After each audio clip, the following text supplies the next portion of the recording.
On Sunday, November 13th of 2022, this is just a quick recap. 4 University of Idaho students were murdered in their off-campus home at 1122 King Road in Moscow, Idaho. There were 6 students in the home. 4 were murdered. Ethan Chapin, Xana Kernodle, Madison Mogen, and Kaylee Goncalves. They were stabbed. 2 were unharmed, referred to as DM and BF. I know a lot of people know their names, but I still use their initials as they do it in the legal documents as well. The murders occurred between 4 a.m. and 4:20 a.m. The murder weapon has not been found, but a knife sheath was found under Madison Mogen's body.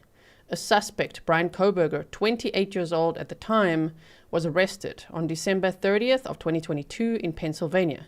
He was a PhD student in criminal justice and criminology from Washington State University in Pullman, Washington. Talks to Animals, thanks for being a member for 38 months. You said my favorite channel, my favorite creator, my favorite group of Grizzlies. Thank you so much. Okay, so that is just a brief background there of the case, in case somebody needed that. So when is the trial? Let me just quickly do this. All right. Bryan Kohberger has been charged with 4 counts of first-degree murder and 1 count of burglary for unlawfully entering the house with intent to commit a felony. He didn't, from what we know, based on what we know, he didn't steal anything. But then again, we don't know. Is he gonna, did he take something? That'll be interesting. His trial is scheduled to start with jury selection. There it is, June 30th of 2025. Wow.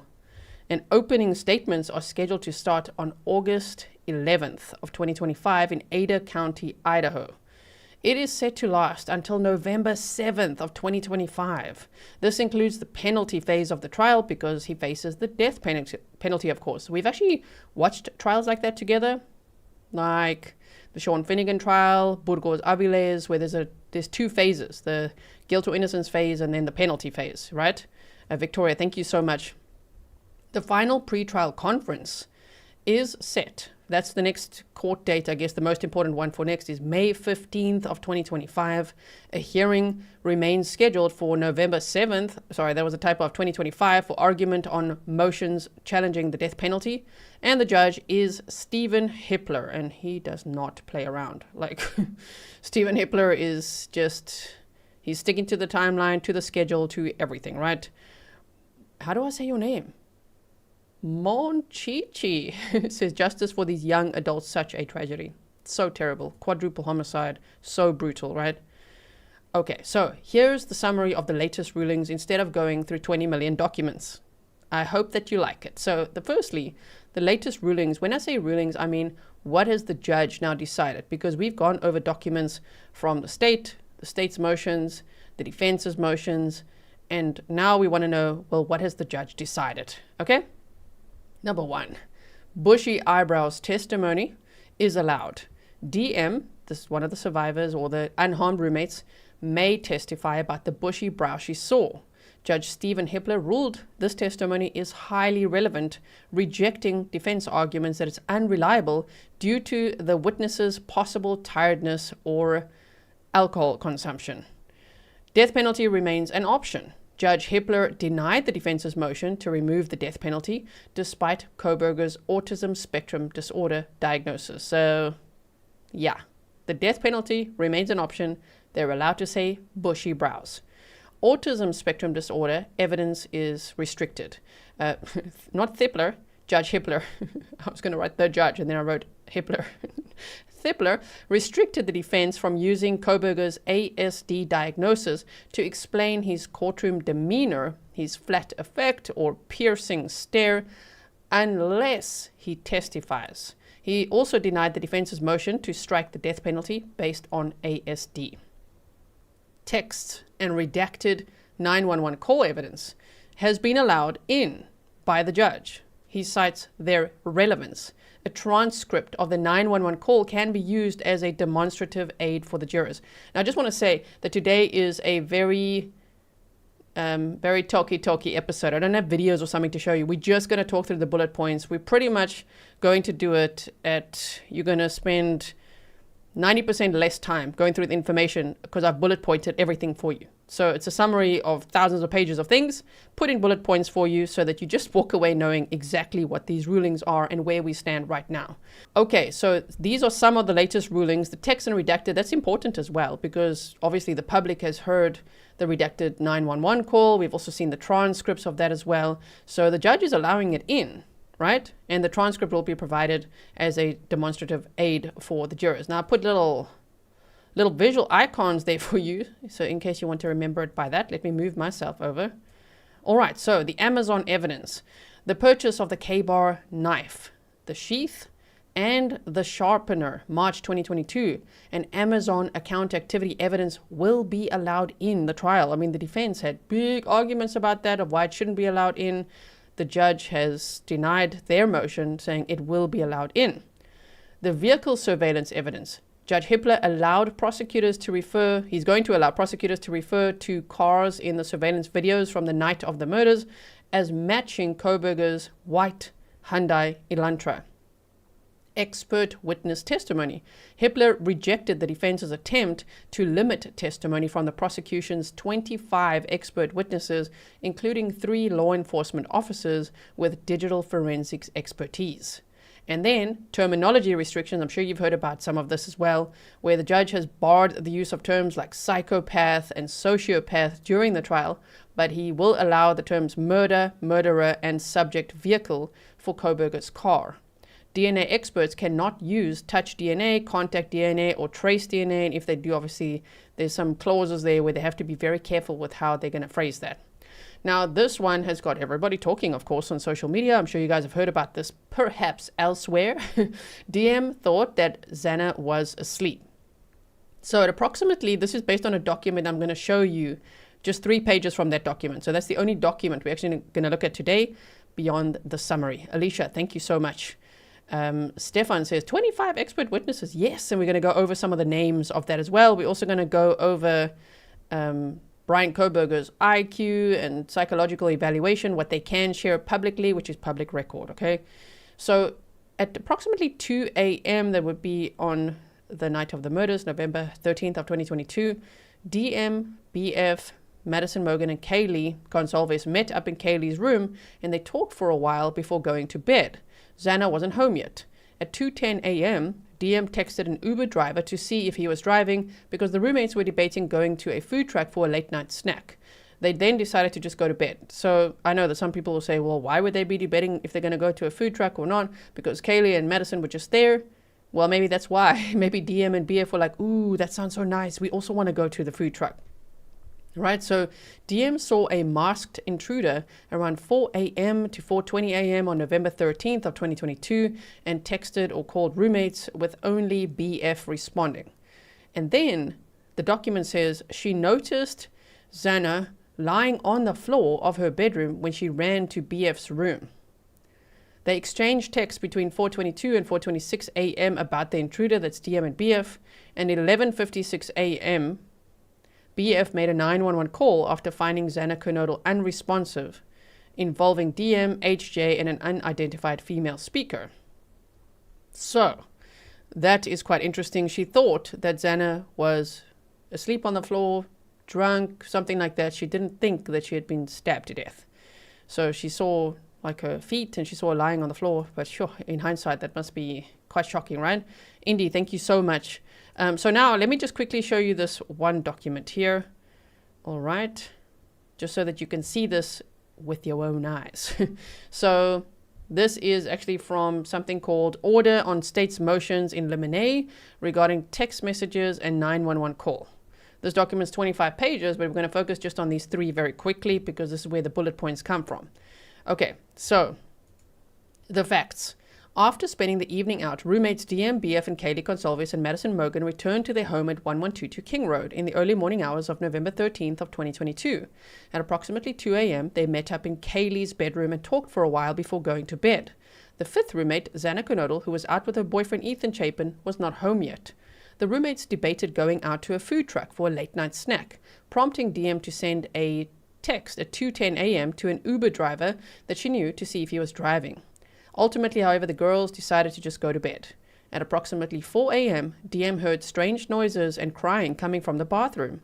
She opened her door at one point and saw a man dressed in black with a ski mask on walking by her bedroom door. She then placed calls and texts to her other roommates to see if they were awake. Only BF, who resided on the ground floor, answered. They spoke once for 24 seconds, during which DM told BF that she thought she heard something. They spoke again a minute later for 41 seconds when DM told BF that she saw a man in a ski mask leaving the house. They then exchanged the following text messages between 4:22 and 4:26 a.m. So we have gone over that before. Misty Harris, thank you so much. I've done all of that. It's something else. It's something else right now. I think it's Switzerland because I must keep quiet after 10 p.m. Thank you so much. I really appreciate that. So thank you, Rob, as well, for your sticker while I'm thanking you guys. You said thanks for all your hard work putting this together for us, G. Justice for the Idaho victims. I really hope so. Thank you so much, Rob. So we've read this before, so if you want to pause to read, you can obviously do that, but I'm not going to waste your time and go over it again. So you can find that on the playlist, right? During the foregoing exchange, this is now new information. There's a little bit of new information peppered in here. DM also attempted contacting Ethan Chapin through Snapchat. She again tried calling Kaylee and Xana, but neither responded. DM then exited her room and began running towards BF's bedroom. Remember, she said she was scared. On her way, she noticed Xana lying on the floor of her bedroom, with her head towards the wall and her feet toward the door. DM thought that Xana was drunk. Once DM arrived at BF's room, they locked the door and both made additional unanswered calls to the other roommates. At 4:32 a.m., DM again texted Kaylee, "Please answer," with no response. Between approximately 5 a.m. and 6:30 a.m., DM engaged in activity on her phone, primarily creating, editing, and deleting images and videos. Her phone activity then ceased until 8:05, when DM accessed Instagram for a few minutes. At 10 a.m., DM again accessed Instagram and communicated over Snapchat. At 10:23, she texted Madison, "Are you up?" She received no response, and DM continued to access Instagram and Snapchat until 11:29 a.m., when she texted Kaylee, "Are you up?" Again, there was no response, which DM thought was strange because Kaylee and Madison were early wakers. DM continued accessing various social media sites, including checking Ethan and Xana's Snap Map locations. At approximately 11:40, DM's father texted her about scheduling a time for a chat, to which DM responded. She also received 2 texts from a person named Jenna, stating, "Bro, do you guys need me to come and get you?" At approximately 11:50 a.m., DM called her friend, EA, and asked her to come over and check the house because she was scared. EA and her boyfriend, HJ, came over. They met DM and BF at the bottom floor of the house. Together, DM, BF, and HJ started to walk up the stairs to the second floor. When they reached the second floor, HJ went to the kitchen to grab a kitchen knife. When he came back out, DM saw Xana again for a split second. And I just started bawling because I thought she had just I don't even know. I thought maybe she was just still drunk and all asleep on the floor. BF also saw Xana lying on the floor.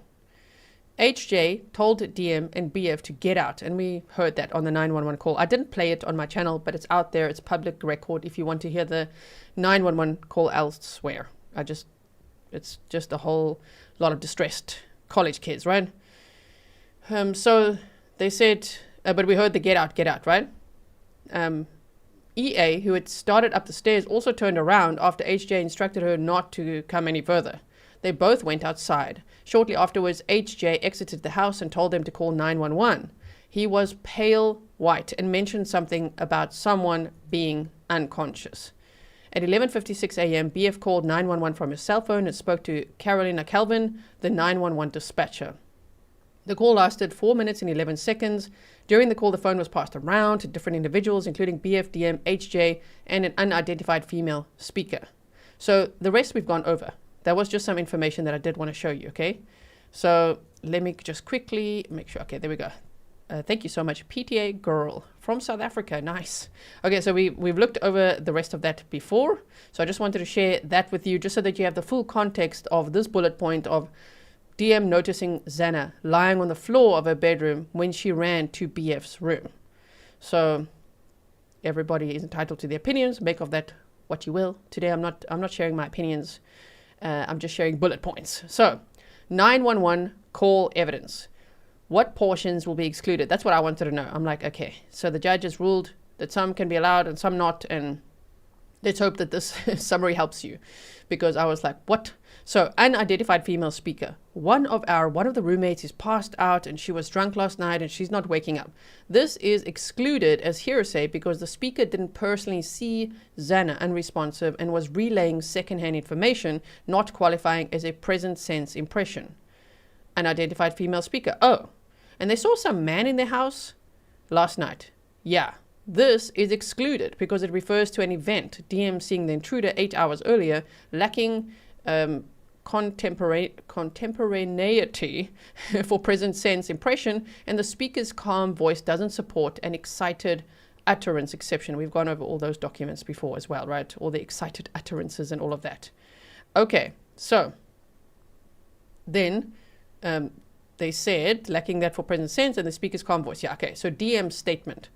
I don't really know, but pretty much at 4 a.m., this is excluded because it begins to narrate events from 8 hours prior, not a current observation, and DM's reflective tone suggests active thought and not a spontaneous, excited utterance. So that's what's excluded. Okay, so some parts will be redacted for the jury. The state's experts to testify. Now, this is interesting because we get to see, well, these are some of the names of who we can expect to see testify. I really hope that they live stream this trial. I would think that they would. If they do, obviously we're going to cover it. That would mean summer is cancelled. We're watching the trial for the whole summer, okay, going into fall. So the state's experts to testify. Here's a summary. Jenny Ayers, ISP forensic scientist.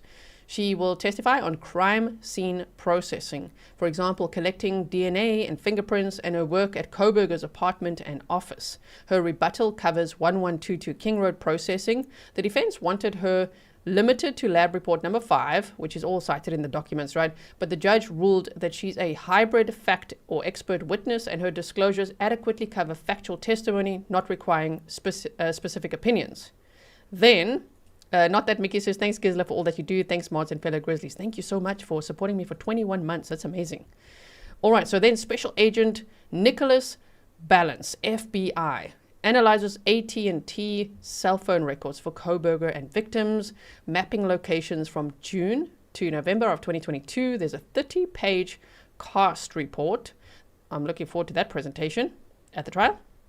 Hopefully it's a digital presentation. You know, we could do some map time with that. I would hope they show us that type of map time like we've seen at other trials. The defense claimed missing methodology like handoff data, drive test mapping, but the judge found the state disclosed all relied upon data. The methodology complaints are for cross-examination and not exclusion. Then there would be Herod. Just put the names together. Heather and Jared. Herod. Heather, and that's too much bullet point. I summarized too much there. So Heather and Jared Barnott. Ooh, Celebrite. We like those. Digital specialists. Can't wait. I like those. I love that testimony always when it's like all the cell phone evidence and Uncle Google gonna get you. Analyze Kohberger's phone and PC, noting abnormal data gaps. Oh, okay. Example, cleared browsing history and event logs, suggesting anti-forensic methods. The defense misread this as a habit evidence, but Judge Hippler clarified it's about specific findings in their report, which meets disclosure rules. Oh, okay. Then Michael Douglas, not the actor, Michael Douglas, FBI forensic accountant.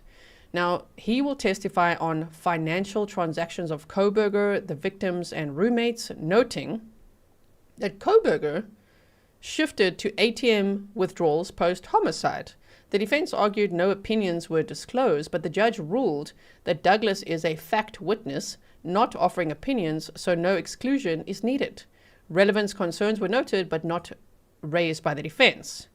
So that's interesting. So check this out. Allegedly, Bryan Kohberger only conducted ATM withdrawals on and after the date of the homicide, and he ceased using his debit card after November 10th of 2022, whereas prior to November 10th, he had regularly used his debit card. Yeah, there's a lot of a lot of interesting points that the state's making here with all these, but I can't wait to see them just put it all together so we can see the big picture of all of this. Now, obviously, if you look at each point one by one, it wouldn't seem sus at all. It's just like when you start putting them all together, it's like, whoa, okay, that's interesting. In a recent interview, Steve Goncalves, that's Kaylee's dad, one of the victims, right, of the Idaho 4, he was interviewed by a YouTube channel, and so he mentioned that Kohberger never booked off sick, but did the day after the murders. I do remember reading something about that. And in that interview, he actually also mentioned that because of the gag order, he can't talk too much, so he couldn't say certain things. But he did mention that Kaylee was punched in the face before she was stabbed. So that was new. It was about a 2-hour interview on the Drunk Turkey show. And so I listened to that to hear if there's anything I could bring to you guys. And that point was quite interesting. So, okay, let's move on. But of course, we wait for the trial to hear all the evidence, right? So, more of the state's experts, okay? We're still on those bullet points. So, Shane Cox, an Amazon manager, will testify on Kohberger's Amazon account, like the knife purchase, the click history, obviously allegedly bought a K-bar knife. I say allegedly because obviously it could be his account, a family account. The defense will argue all of that. But a K-bar knife, sheath, and a sharpener as well. So this person will testify to that. Then Detective Darren Gilbertson from the ISP rebuts the defense expert Brent Turvey's claim of multiple assailants, because the defense is going with the multiple assailant theory, opining that one person could commit the murders in 2 to 4 minutes based on timed runs at 1122 King Road. So they did do those timed runs. They wanted to see, is it possible that somebody could murder 4 people in that amount of time? And the state's expert believes they could. The defense argues that Gilbertson isn't an expert in timed runs and lacks data, but Judge Hippler found him qualified as a lead investigator. The experiment's simple, and concerns like the house familiar, that word is hard for me today, being familiar with the house demolition, suitable for cross-examination. Then, the ISP forensic lab scientists, Catherine Dace and Taylor Maychak, will testify on evidence testing like DNA and CODIS and all of that. Dr. Gary Dawson, a rebuttal witness, opines that Madison Mogen was too intoxicated to fight back, supporting the one assailant's feasibility. The defense called this improper rebuttal, but Judge Hippler has allowed it as it counters Turvey's multiple assailant theory with relevance depending on trial testimony. So that whole battle in the courtroom is going to be very interesting. I think it's a strong defense team, and I think it's strong prosecutors, and man, this trial is going to be quite something, hey? So then, detectives Lawrence Maury, Jeffrey Tanzola, and Neil Urich, forensic detectives, will testify on digital forensics, device extractions, no link between Kohberger and the victim's devices. Because there was a lot of rumor, obviously, that Kohberger was, we all went through that in the beginning, remember, that Kohberger was stalking the victims on Instagram. Apparently, none of that is true. We've already heard that in court hearings and things, so they're going to be testifying on that. So then, Special Agent Rob Hill, FBI, a rebuttal witness, will opine that the surveillance video that shows the suspect vehicle 1, linked to Kohberger, lacked a front license plate, rebutting the defense expert Stephen Becker. The defense wanted testimony limited to specific clips, but Hippler, the judge, allowed it based on the full video summary as disclosed. So just reading that, you can feel the tension that's going to be in this courtroom. It's going to be a really intense trial. Now, there is a big document all about Kohberger's comprehensive neuropsychological evaluation. So I just wanted to bring you some bullet points. If you want to deep dive it, of course, the source for all these documents is linked in the description box, and you can go there and scroll and scroll and scroll and scroll and scroll. Scroll for days at all the documents. There are thousands of them. But this one, I just wanted to bring you just some of the most interesting points that I found. So his IQ is apparently 119. High average intellect at baseline in the 90th percentile for his age. He was recently diagnosed with Autism Spectrum Disorder Level 1 without accompanying intellectual or language impairment, and also with OCD, Obsessive Compulsive Disorder. His obsessive compulsive disorder is manifested through compulsive cleaning behaviors and taking precautions to avoid contamination, sickness or germs, excessive hand washing, and use of gloves for basic everyday tasks. I think the defense will use that as much as possible because to explain why the heck was he wearing gloves in the kitchen, putting things in baggies, separating the trash. You know, why was he wearing glovies when he was at that grocery store there, when he took that long drive after the murders south, was it called Clark's in that area, I think. Remember all of that. They've got footage of him at the ATMs as well. And so that's why I think the defense hired these experts to back up why he would do that, right? So they said he does not have a current diagnosis of developmental coordination disorder because the defense was saying that he had this disorder and therefore could not commit these murders, that he could not stab 4 people in that amount of time because of this coordination disorder. But I found it interesting in the document they say he does not have the current diagnosis, he just may have struggled with that in his childhood. He graduated from his master's program with a 4.0 GPA. They noted, the experts here, that he was easily distracted and he needed instructions repeated to him. He has strong verbal abilities, abstract reasoning, memory, concept formation, and reading skills. However, he displayed weakness in executive functioning, such as planning, cognitive flexibility, impulse control, and organizational approach, which that's interesting, if that's a weakness, because if he committed the murders, damn, that premeditation, that planning, that practice, the driving there however many times. Oh my word. Okay, so he understands the proceedings against him and the penalty that he's possibly facing. And Dr. Ryan noted that the defendant continues to adhere rigidly to a belief that he'll be found not guilty. Well, if he's found guilty, that's going to be a big surprise to him, right?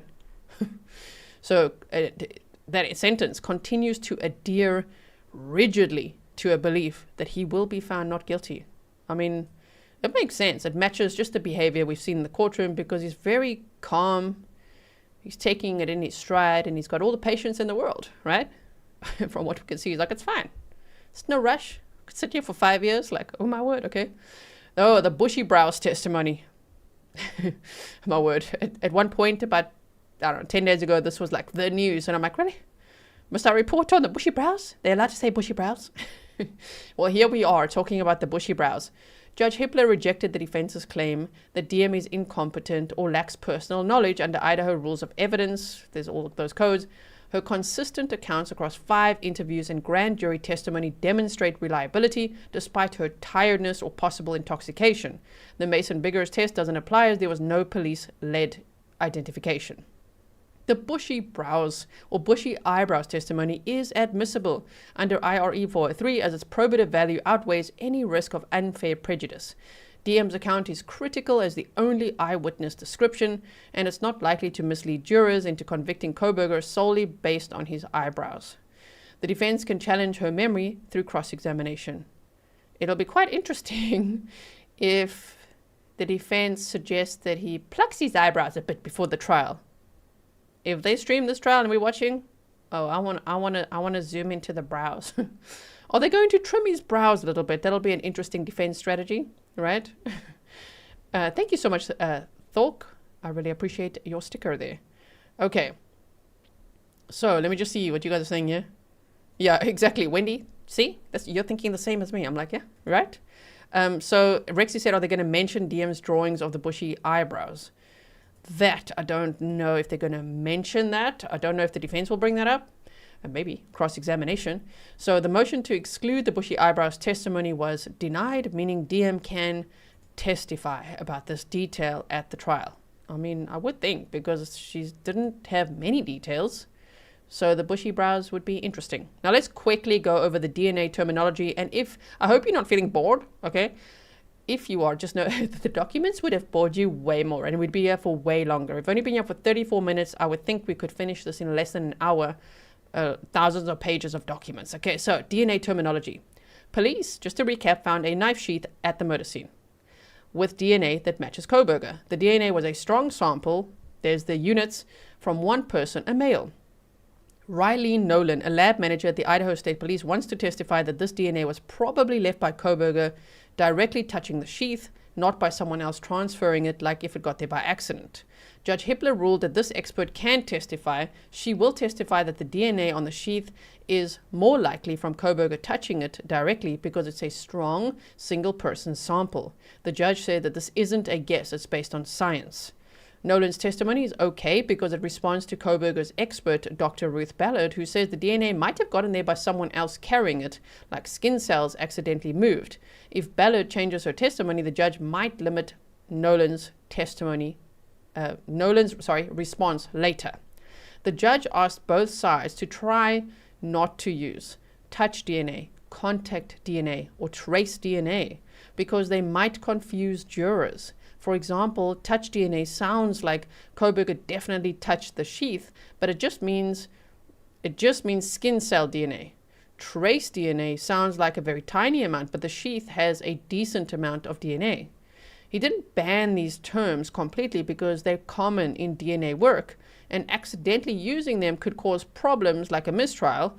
So instead, both sides need to create a jury instruction to explain these terms if they slip out, and lawyers can question witnesses to clear up the confusion. So they gotta dance a little bit around those words: touch DNA, contact DNA, trace DNA. They gotta be careful with those, but the words are not banned. Okay. So, family in the courtroom. That's a picture of Kaylee's dad, Steve Goncalves, who I mentioned earlier, had recently done an interview on a YouTube channel for about 2 hours. And if you haven't listened to it, it was quite interesting, right? So, family in the courtroom. Judge Hippler granted the state's request, allowing the listed immediate family members of the victims to attend the entire trial, regardless of whether they testify as permitted by Idaho law. Kohberger did not object. Misty, thank you. You said, I'm not bored. You can go over an hour. Thank you so much.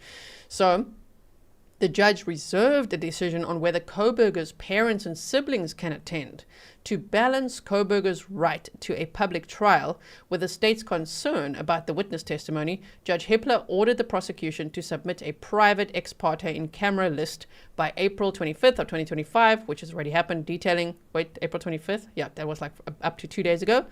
Detailing which Kohberger family members they plan to call as witnesses, the purpose of each family member's testimony, why they can't testify earlier in the trial to allow attendance afterward, and why the exclusion is necessary under this Idaho Rule 615 given the case's widespread publicity. I think that's fair. We saw, what trial was that recently? I think it was the Nicole Rice trial, where she was acquitted. Do you see it? Do you remember that? And I think it was when her aunt was going to testify. Remember that whole thing? And the defense said, no, they've subpoenaed her and that she couldn't be in the courtroom, but then it was kind of unfair in the end. The point of that is, I do think it's only fair for the state to specify which of Kohberger's family members are they going to put on the stand and which ones, why can't they be in the courtroom, right? Obviously, the victims' families come first, but if Kohberger's family wants to be in the courtroom, they're going to have to iron out those details of who's testifying, when, why, what's the purpose. So I look forward to those documents, because by the time I look again, right after this live stream, actually tomorrow probably because it's Monday, right? There'll be 100 new documents. So that's normally how it goes in this case, especially recently. So the court will decide by May 15th, 2025 at the pre-trial conference what happens there exactly. Okay, so this is now the final bit here. Recap and some new things. Rulings on the state's motions. The judge has ruled on a lot. The death penalty comments. The state sought to bar the defense comments like the state is trying to kill Kohberger. Well, denied as unnecessary. The judge denied that as unnecessary. The defense agreed to use statutory language, and the court trusts professionalism. So they don't expect the defense to say the state is trying to kill Mr. Kohberger. Okay. Alternative perpetrator evidence. The state sought to require Kohberger to prove relevance of alternate perpetrator evidence before presentation. reserved for now. Kohberger must submit offers of proof by May 14th of 2025 showing direct or circumstantial links to the crime to avoid trial delays. That's going to be interesting as well. AT&T timing advance records. The state sought to bar the defense references to missing timing advance records, claiming that AT&T didn't provide them, they only kept them for 7 days. Granted with exception. This is again a state's motion. Granted with exception. Kohberger can question Agent Balance outside the jury about receiving records, but if denied, no further exploration due to the lack of evidence that the state hid them. Self-authenticating records. The state sought to admit 60 exhibits, business, public records as self-authenticating. Reserved. The state must provide proper notice under IRE 90211 and parties must confer on objections before the court ruling. Okay, and then just a few more there. We got some more here from the state. Okay, wait. No, we skipped a page there. There. The 3D model of 1122 King Road. The state sought to use a not to scale 3D model as a demonstrative aid. Granted. Relevant to clarify the complex house layout and the suspect's path, assuming foundation is laid. The defense concerns about late disclosure and accuracy are for cross-examination. The model isn't substantive evidence and won't go to deliberations. The state must share the model by the pretrial conference. I just need some water quick. I still think, whoa, like tearing down that house, I understand. I say it every time. I know the community would have wanted that, but it would have been so great if the jury could have gone to the house just to see the layout and how strange the layout was. But let's hope they have lots of pictures and then this 3D model. Okay, alibi evidence. The state sought to bar Kohberger from presenting alibi evidence, except his own testimony, due to non-compliance with notice rules. Denied as premature. Kohberger's current driving claim isn't an alibi.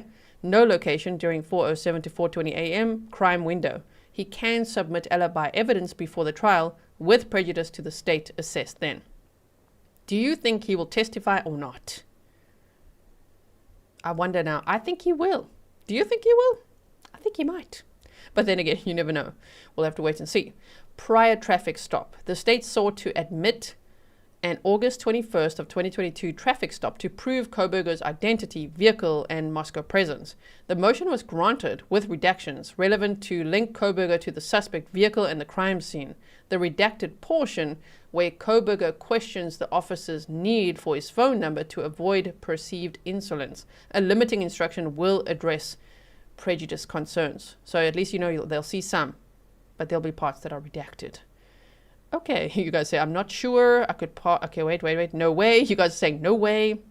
Interesting. Melissa says, yes, total mistake to tear that house down. Joe Jackalone, True Crime with a Sarge.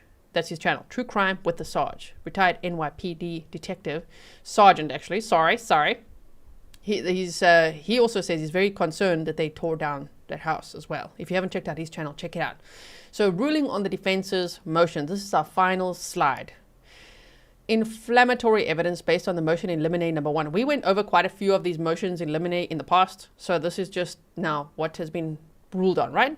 Kohberger sought to exclude exceptionally inflammatory evidence, example graphic crime scene depictions, as irrelevant and prejudicial. Denied as premature. No specific evidence was identified. The state must share graphic evidence with the defense first, allowing objections outside of the jury's presence. Interesting. Use of murder terms. Motion in limine number 3. Kohberger requested barring items like murder and murderer or murder weapon as prejudicial. Denied as unnecessary. The state agreed not to use these terms improperly. Example, calling Kohberger murderer outside of the allegations. They all have to behave. Psychopath or sociopath terms. Motion in limine number 4. Kohberger sought to exclude these terms as prejudicial and irrelevant. Granted. The state won't use them in the guilt phase as there's no evidence of Kohberger's diagnosis. The state must seek permission outside the jury's presence if the defense opens the door. Okay. IgG evidence. Motion in limine number 10 and 11. Kohberger moved to exclude the IgG evidence and expert David Mittelman's testimony. Granted. Both sides agreed not to present the IgG evidence. Oh my word.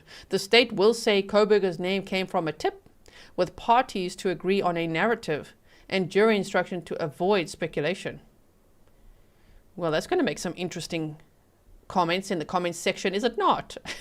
I look forward to reading your comments. I'm sure all of this will generate a lot of interesting discussion. Just please don't fight with each other, okay? Inconclusive DNA data. Motion in limine number 5.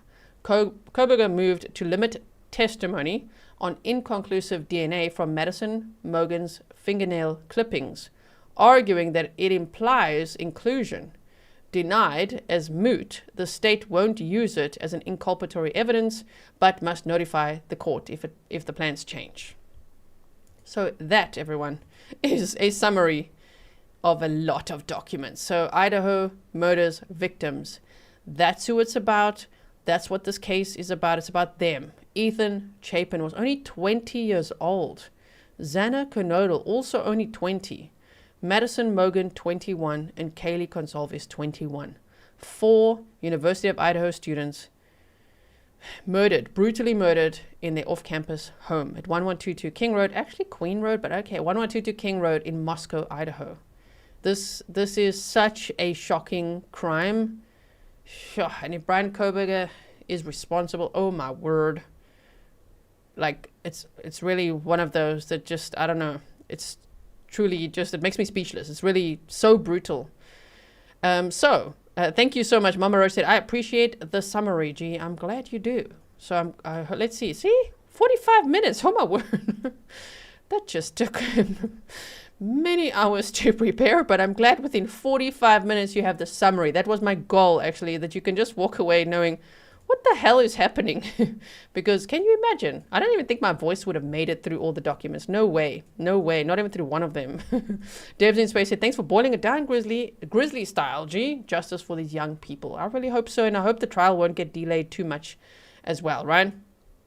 Because it's been delayed a bit already. Trials like this, I mean, sure, this is a high profile case. It's a quadruple homicide trial. I mean, wow. So it could get delayed again, but I really hope not. And it seems to me that Judge Hippler is keeping the schedule quite tight. Like, he's like, nope, that's when it's happening. Everybody be ready. But again, as we know, in many cases, pencil those dates in. Pencil, no pens, okay, unless you have Tipex, because it could change. And I will always keep you updated on what's happening. I'm constantly, looking what updates there are in this case and all the cases we follow, but just to see what's interesting, what's happening, can I bring this to you? And I usually wait until there's at least, I don't know what, quite a few things, because in this case, yeah, there's things happening all the time. So DE says there will be cameras, right? I can only assume so, because there's been cameras in the court hearings so far, but I don't know. We never know, but I would really actually hope so. I would really hope that there would be cameras that we can all watch this trial together. Okay, so looking forward to reading your comments below. Please like and share if you haven't yet, whether you like the way that I present true crime, or you like my summaries, or you just want others to learn this information. If somebody out there that you know is just looking for, what the heck is going on? Can we just get the speedy version? Yes. And I'm looking forward to read your comments. Okay, so let me know what you think, and I will see you in the next one, everyone. Stay safe.